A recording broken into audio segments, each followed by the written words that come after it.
So it's time. Elgato Wave 3. Time to review it, guys.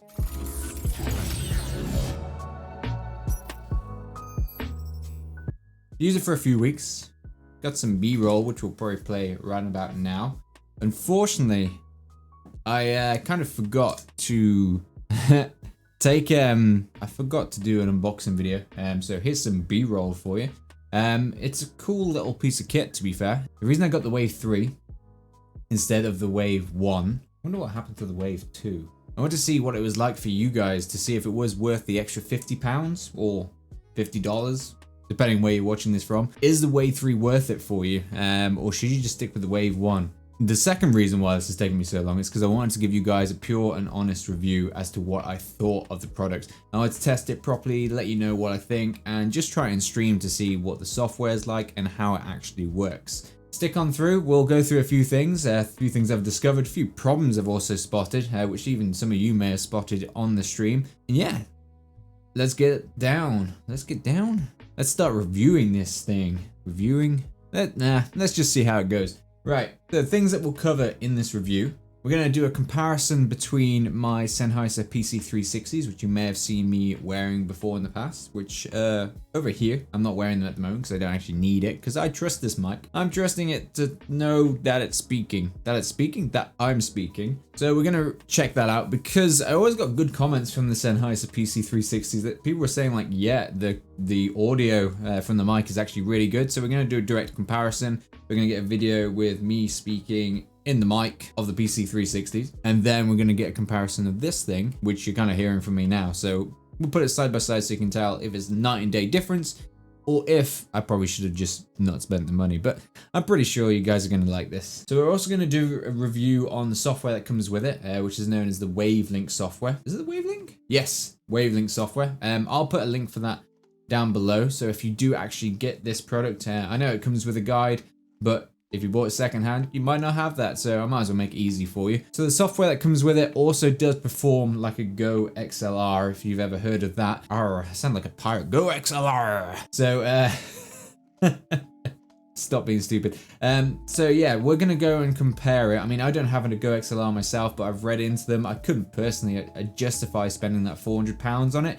But for the price of these, I mean, the Wave 3 at the moment is $159. The Wave 1 is $99 at the moment. I'll put those links down below. Feel free to check them out. They're through Amazon. Actually, I'll put a link for everything with where I got these from, because I did buy these from Amazon. It'll be the UK links that are there, but if you want to head over to my Twitch, which I also stream on there on Mondays, Wednesdays, Thursdays, and Saturdays. I spend a lot of time in the just chatting section, so if you've got any questions about this or actually want to see this live, make sure you tune in then. The link for that is below. And if you want to support the channel more, as I said, use these Amazon links if you want this stuff. A little bit goes towards the channel, allows me to do more reviews and get more products for it, and just kind of improve the stream for you guys, because I want to give you guys all that value for money. If you're from the US, on my Twitch is where you'll find those links, because they use an Amazon extension which enables you to kind of put what products you got in there. So if you want the UK links, they're down below. If you want the US links, heading over to the Twitch. Actually, I'll just put the US links down below as well, so it makes it more simple that way. So you'll have the co-UKs and the US links below. So we're also going to talk about the build quality. Now, unfortunately, it's on here, so I can't really take this off because I'm very particular about my setup, and it takes me a long while to get things in the right position, because if someone moves a monitor, or if someone moved this mic, I would go crazy. I feel like I really wish I got B-roll before we did this, or got some footage of me actually unboxing it. The weight of it isn't too bad. The main weight of it, that's in the box at the moment.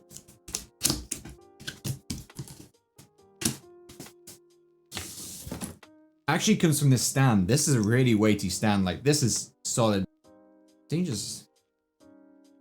I love the smell of, like, when you peeled off the fresh rubber. It's just really good. But yeah, that's a really weighty stand. So if you did want to use it on your desk, that's not falling over. And the actual weight of the mic itself isn't too bad. So I've actually got it on a boom arm. And I didn't really need that much of an expensive one, because this is quite sturdy. It's relatively cheap. I'll actually put a link for that down below as well. So if you want to check that out as well, make sure you go ahead. But if you were just going to use it on the desk, that would be perfectly fine. So the unboxing, I mean, the unboxing was all right. Well, I say all right. It was very good, actually, because it's an Elgato product. If you haven't had an Elgato product before. Their unboxing stuff is quite good. It's all Elgato branded. So outside of that original box that I showed you, you get a little mini box inside it with loads of little mini compartments in it. So I don't want to ruin that for you though. So if you're going to unbox it, be a nice surprise for you. So to start then, step one. So we're going to compare the differences between the Wave 3 and the Wave 1. Just to kind of tell you if you actually need the Wave 3 or if Wave 1 is okay. So the difference between the Wave 1 and the Wave 3, it has a few differences to it. The Wave 3 actually comes with a capacitive mute button on the very top. So you can press on that. The light turns red and then is muted, so you know that. Actually comes with a 3-tier button in the center, which I'll show you now as well. But it's kind of a bit of a set and forget. You've got the mic gain, that's as number 1. You've got the headphone volume as number 2. As a third one, you've actually got the balance, so you can set between you hear more of yourself or you hear more of the audio on the machine, so you can just blank that out. Personally, I like hearing my own voice, so that's why this was a big plus as well, because the Wave 1 and the Wave 3 allows you to plug in a headphone into it, so you can actually hear your voice back, so you know if it's muted, and you can also see if there's any distortion going on. So that's a plus for me. That's why another reason why I liked it. And the other main difference between the microphones, so the Wave 3 actually comes with the capacity to record at 96,000 hertz rather than the Wave 1, which only comes with 48,000. But to be fair, if you're using this via slobs, if you're streaming with it permanently, the way Twitch works and things like that, I'm pretty sure YouTube is the same. Correct me if I'm wrong in the comments below. It only supports 48,000 hertz. So you won't even get to use the extra level on this, the 96,000. To be able to use that, you'd have to use it in a studio or some other kind of recording equipment. So it's up to you whether you want to fork that out. I did just so I could have the extra options of the buttons, but the buttons are kind of set and forget. So I'm going to show you now exactly why they're set and forget. Because if I start pressing these, like imagine if you were streaming and this wasn't muted, you just get this noise all the time. So check this out. How annoying is that? So you do not want to adjust them during a stream unless you mute the mic, because then it's okay and it doesn't pick it up, but that's very loud on there. So these are kind of set and forget. So to be fair, Wave 1 is probably going to win this for me, just because you can't really use the feature button that's on there. The only thing that's great about this is the capacitive mute that's on the top, because on the Wave 1 you actually have to press the button in to mute it or use the software to mute, which to be fair, 9 times out of 10 I use hotkeys to mute my mic, so I don't even need the capacitive one. So that's personal preference, that's just me. I did also get the additional products for the Elgato Wave 3, which are also compatible with the Wave 1. So again, I'll pop those links down below. You've got the pop filter, which is used to filter those pops, so it kind of tones down those P's and B's when you're talking, so I shouldn't be getting really loud. Well, I might be a little bit loud, but it shouldn't get distorted when you get the pops and the B's and things. Like if I was to take this off, you might actually get more of that distortion, but it's actually got an internal pop filter anyway, so you might not need it, but I thought it was pretty cool. And you can also get the shock mount, which is useful for mounting it on a boom arm via a shock mount, which it's used to mount it via shock if you want to prevent shocks. So the actual mounting system that you get with it does attach to a boom arm, so you don't actually need the shock mount, but it looks kind of cool, and it does kind of stop some vibrations if you knock something on the desk, so you don't hear the vibrations on this. You can probably live without it, to be fair. You don't really need the shock mount, but it looks cool, right? So the cost of the pop filter when I was recording this was $26.99 from Amazon. All these prices are in Great British pounds, and the shock mount was actually $39.99. Again, those links will be in the description if you want to check them out in case the prices change, and if you want to buy one. I recommend it because I like the look, but it's not necessary. You could probably get fine without it. To be fair, you don't need it. It sounded fine without one, but if you want the more studio look, it's a good investment, but you don't need it really. You don't need it. So part 2, we're now going to compare between the PC360s, which are here, my nice and trusty mic, which some of you guys may recognize, which have been modified with the nice hack of the volume button that broke. That was an interesting thing to find, but that's for another video. If you guys have a pair of PC360s and want to know how to fix this stupid volume control, we can sort that out at some point. So we're going to see what this is like from some old footage, and I spent a lot of time doing EQs on this. Yeah, a lot of time. I think it was like a whole Sunday afternoon just to try and make this sound good. So we're going to compare this video from there, from come on, get your words out. So we're going to compare that video and see if you can notice the difference. I'm pretty sure you will, and I'm pretty sure you'll say this is £100 better at least. So we'll compare it and see exactly how it goes. So here we go. Just one more thing, guys. I want to say thanks to all the new subscribers supporting the channel. We've got Dragon Tamer, Limp, and Lexi Letdown. You're all great. So one thing I did also want to show you, because obviously with the headset mic, it's normally quite close to you. I want to just demonstrate how this sounds from me being far away and me being closer, just so you can see the difference. Because at the moment, like when I'm sat here, which is normally like when we're chilling out and we're just talking on stream and just chatting, you can still hear me okay. I'm still not peaking and the quality is still there. I know it might be a little bit echoey in this room. I do have to get some acoustic foam. I've got some. I just need to figure out where to pull it. It'll get there. Maybe I'll create a video on that as well as to where to place acoustic foam. If you want one of those as well, make sure you pop that in the comments. I'm getting ideas all the time whilst I'm doing this stuff. So this is how it sounds from far away. If we come up close, this is how it sounds up close. As you can see, it is peaking a little bit just because I've got the boost up. But if you want to use it for like ASMR stuff, if that was your kind of thing, I'm pretty sure this supports it quite well. That's what it sounds like when you're quite close, and this is what it sounds like when I'm sat in my normal position. So you've got far away, which is okay, this, which is all right, and then you obviously, if you want to get really close and personal, want to get really deep, this is the way it'll sound. Yeah. Come on.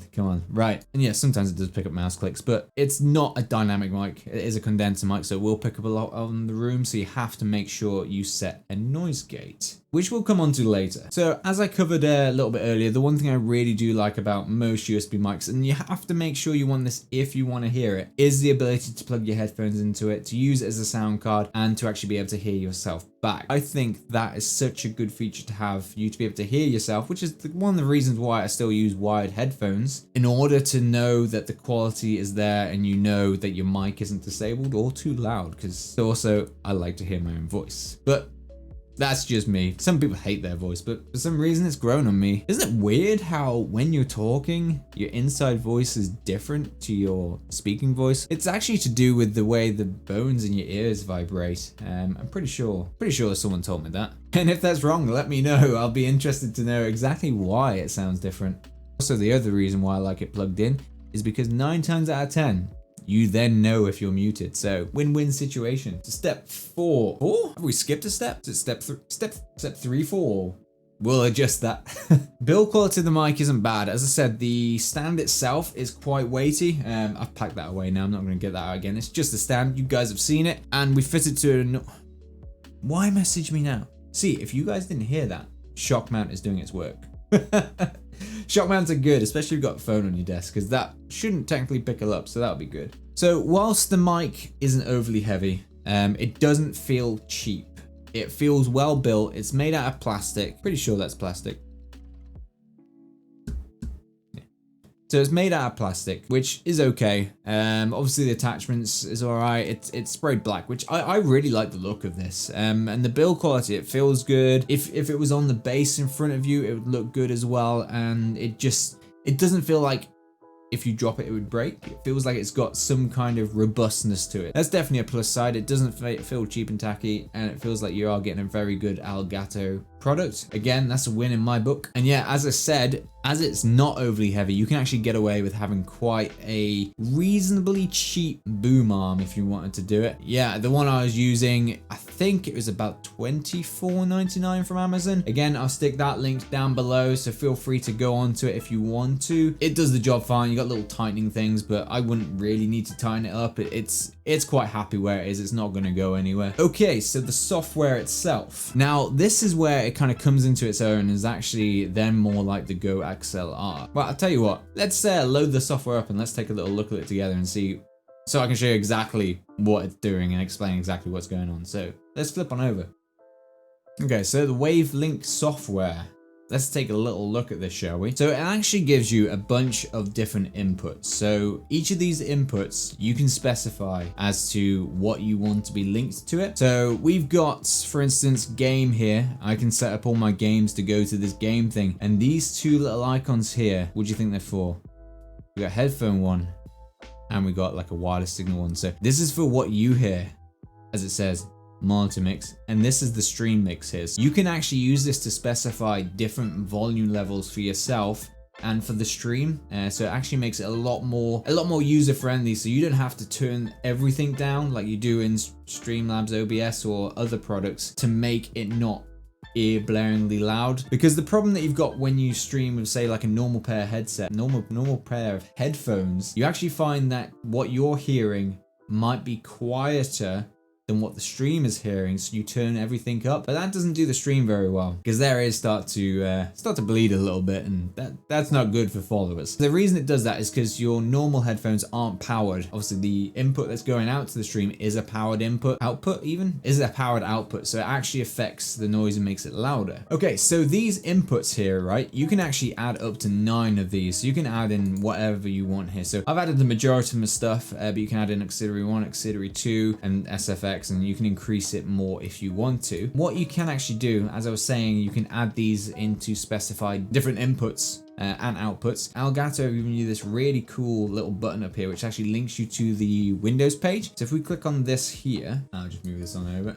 So you can actually specify where you want this to go through to. So if with my Discord here, if I'm chatting away and I'm like, okay, everyone's saying, my team's too loud, I can turn them down. I have to specify that to go to the link voice chat. So then I can come over here and I can specify exactly how I want my voice chat to sound. So here I can listen to it at this level and I can turn it down for the stream so it doesn't affect the actual stream itself. So we can set that up and that's not a problem. If you ever wanted to see what that sounded like, so for instance, I might actually play something here so I can show you the difference actually. We go to the browser. So we've got the browser up here now. So as you can see, I've specified different sound levels for the browser for a stream that I did the other day. Wait, am I wearing a different shirt? Good spot, good spot. Right, the reason I've had to do that is because I messed up this clip. So I've come to edit it today and found out it's completely wrong. So this is me recording. Good spot for those eagle-eye viewers out there. It'll switch back. See when you notice it'll switch back. I mean, this is blue, other one's pink, so you should be fine. Here's the correct information.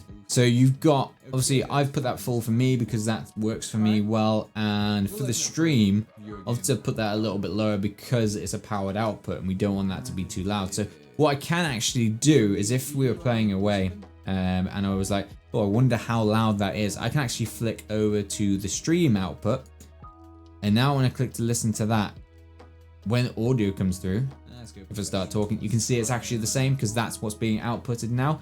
And I can see exactly what the stream is hearing. And if I'm like, that's a bit too loud for them, I can actually adjust it here and turn it down lower. Yeah, so you can basically adjust it that way. And that's really, really handy. So what you can also do, once you find that sweet spot as to how different you want it to be, you can actually click on this icon here and it actually links them in a ratio link. So you can actually turn these down, right? And it sticks together. It doesn't divert away from that ratio link. So it actually makes it a much easier way to manage. Okay, so one more thing that I just found. Old me, what were you playing at? That I've just figured out here that I messed up as well is I didn't actually explain what these bars are. These bars here are known as submixes. So you've obviously got your individual mixes, game, music, voice chat.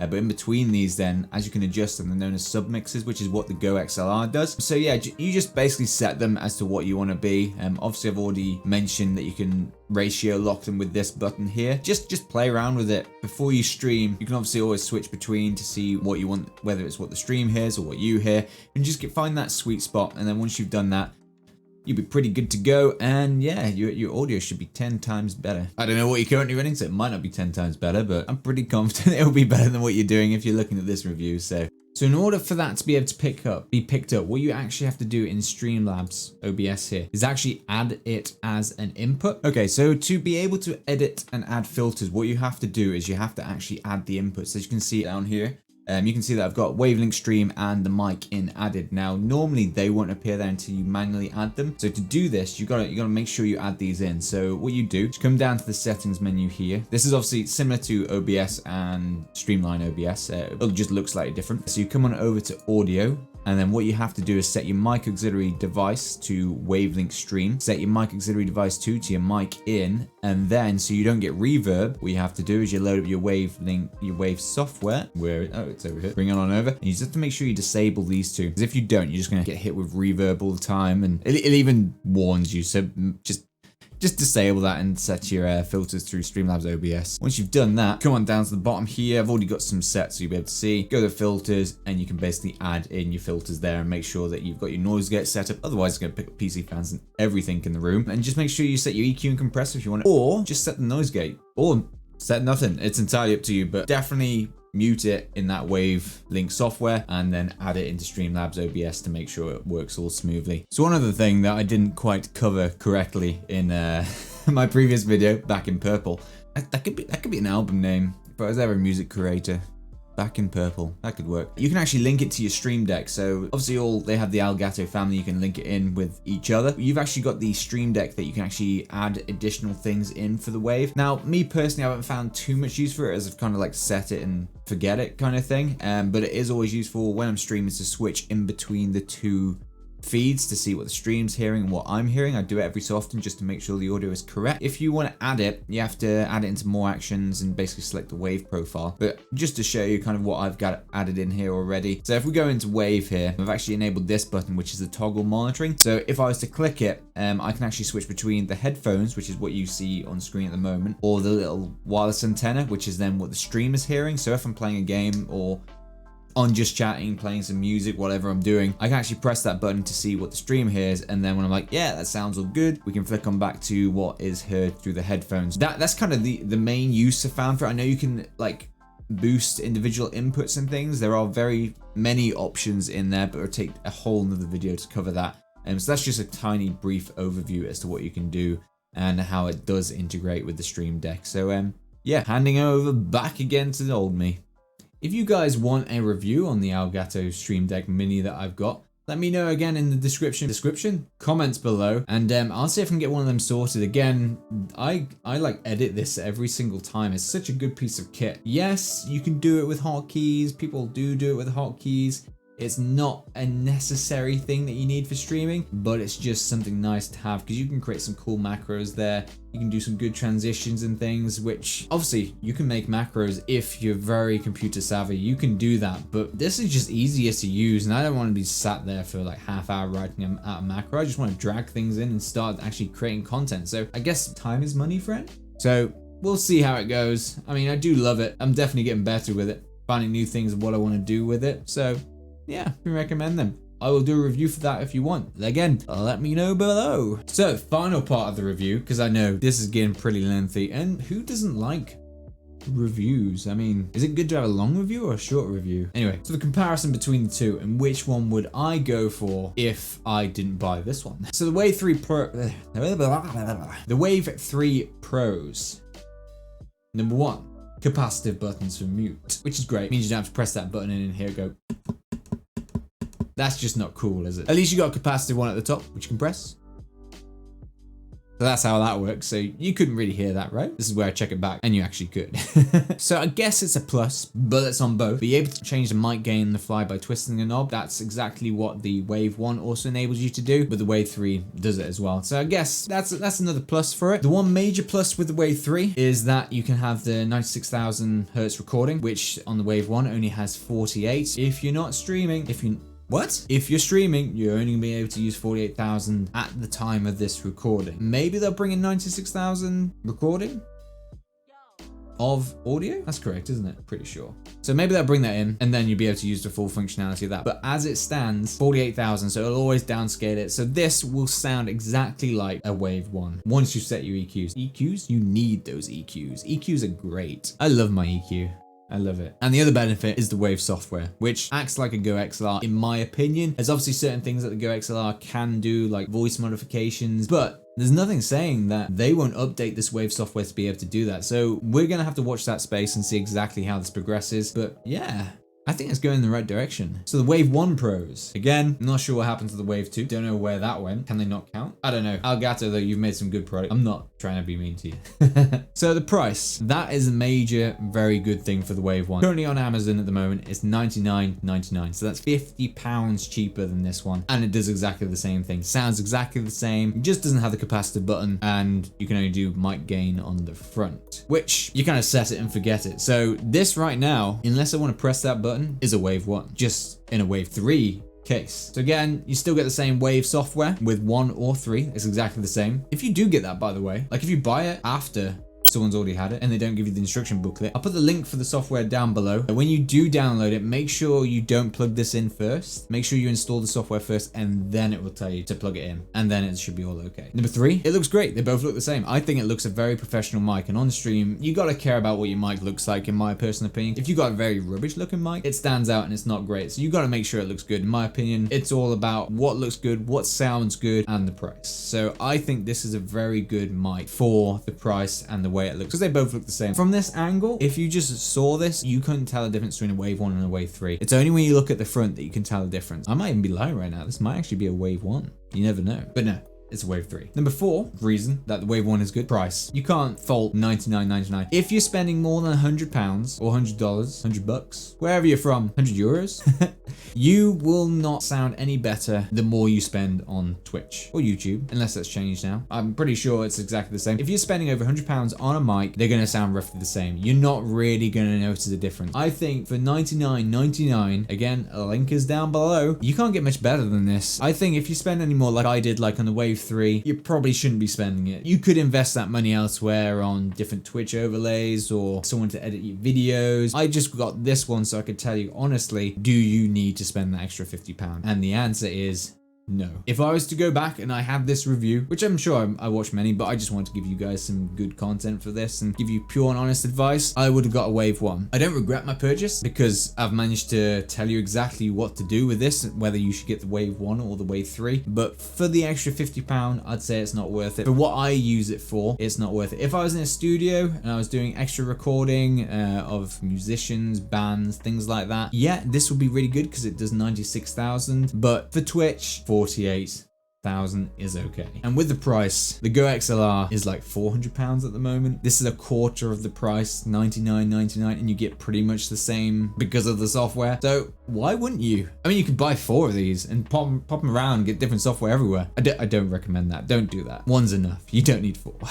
So to summarize, TLDR, right? Because it's quite long. If I was to choose between the two, I would definitely go for the Wave 1. Just because for what I use it for, there is no need to go for the extra buttons of the Wave 3. I'm not going to use the 96,000 hertz. And the capacitive mute, yeah, it's nice, but you don't need it. You could just set a hotkey in Streamlabs OBS or whatever software you use. Even if you've got a Stream Deck, you can use that. I use macros to mute this thing. I rarely use that capacitive mute. So honest opinion, save yourself some money and go for the Wave 1. You still get the same software. It'll still sound just as good, and you'll be £50 better off currently, unless it's got more expensive or more cheaper. Could be. If there is anything in this review that I haven't covered and you'd like to know about it, because I've had this for 3 weeks now. I think it's about 3 weeks, 2 to 3 weeks, and I've used it quite extensively for YouTube videos and during Twitch streaming. Just drop me a question in the comments below, and I'll definitely either create a video for it or respond back to let you know my thoughts on it, or if I've had any issues. Otherwise, as I've said at the start, I stream on Mondays,